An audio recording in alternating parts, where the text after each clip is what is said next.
In a school election between A, B and C for the post of president, 20% of the total voters abstain from voting and all casted votes are valid. तो देखिए यहाँ पर एक school में president की post के लिए election है जहां पर तीन कैंडिडेट ए, बी और सी खड़े हुए हैं। बोला जा रहा है कि जो 20% लोग हैं उनने अपना वोट नहीं डाला, वो वोटिंग से बाहर हो गए और जितने भी वोट पड़े वो सारे वैलिड थे।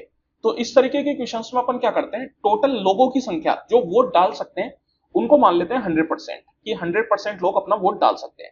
लेकिन इसमें से 20% ने नहीं डाला तो 100 का 20% 20% ही हो जाएगा। दैट मीन्स कि यहाँ पर 20% मैंने कम कर दिया, तो जो जिन लोगों ने वोट डाला वो हो गए 80%, मतलब 80% वोट पड़े। एक आदमी एक ही वोट डाल सकता है, एक से ज्यादा तो नहीं पॉसिबल है। तो यहां पर देखिए आगे बोला जा रहा है कि A secures 40% of the votes cast, B gets equivalent to 19.2% of the total registered voters and 50 votes are cast in favour of C. तो ए ने जितने भी वोट पड़े उसका 40% सिक्योर किया। कितने वोट पड़े थे? 80%। तो एक तरीके से ए को 80% का 40% मिला। 80% का अगर आप 40% निकालेंगे तो यहां पर अपन परसेंट में ही छोड़ देते हैं, तो ये कितना आ जाएगा आपके पास? तो देखिए 2 जीरो तो अपना कैंसिल आउट हो गया, 8 चौको 32, मतलब 32% वोट ए को पड़े। अब ये जो 32% किसका है? ये टोटल का है, क्योंकि यहां पर मैंने सब कुछ परसेंट में ही लिया है। फिर इसके बाद बोला गया कि बी को जितने भी रजिस्टर्ड वोटर्स है उनका 19.2% मिला। रजिस्टर्ड वोटर्स कितने? 100%। तो 100% का 19.2% अगर आप लेंगे तो वो 19.2% ही हो जाएगा। फिर बोला जा रहा है कि सी के फेवर में 504 वोट्स पड़े, तो सी को जो है वो 504 वोट मिले। तो अब अपन यहां पे देखते हैं कि सी को परसेंटेज में कितने वोट मिले। तो मैं बोल सकता हूं कि ए प्लस बी 32 प्लस 19.2 अगर आप करेंगे तो ये आपके पास आ गया 9 और 2 11 की एक कैरी चला गया, दैट मीन्स 51.2%। तो 80% वोट पड़े थे, उसमें 51.2% इन दोनों को मिले, तो सी को कितने मिलेंगे बाकी बचे हुए? तो यहां पर मैं बोल सकता हूं कि सी को 80 माइनस 51.2, तो 80 माइनस 51.2 अगर आप करेंगे तो ये कितना आ जाएगा आपके पास?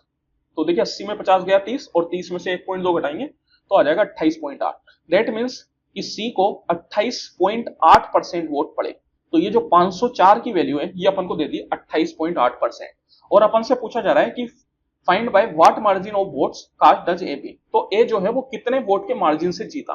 तो देखिए कितने वोट के मार्जिन से कहने का मतलब होता है कि ए जो है वो जो भी सेकंड आया उससे कितने ज्यादा वोट उसको मिले। तो सेकंड कौन आएगा? मैं बोल सकता हूं कि ए को सबसे ज्यादा वोट मिले और सेकंड वाला है 28.8%। दैट मीन्स कि अपन को ए और सी का डिफरेंस पूछ रहा है। तो ए और सी का डिफरेंस अगर आप करेंगे तो 32 माइनस 28.8, दैट इज यहां पर आ गया आपके पास कितना आ जाएगा?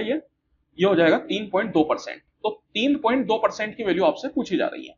तो यहां पर देखिए 28.8% की वैल्यू आपको दे दी 504 और 3.2% की वैल्यू आपसे पूछी जा रही है। तो यहां पर अगर आप देखेंगे तो ये 3.2 का 9 गुना है, 3 का 9 बार में होता है 27 और 0.2 का 9 बार में हो जाता है 1.8। तो एक तरीके से मैं बोल सकता हूं कि यहां से अपन 1/9 कर रहे हैं, तो फिर इधर भी 1/9 हो जाएगा। तो यहां पर 9 का 5 बार में 45 और 9 का 6 बार में 54, तो 3.2% की वैल्यू हो जाएगी 56। मतलब ए जो है वो 56 वोट के मार्जिन से जीत गया।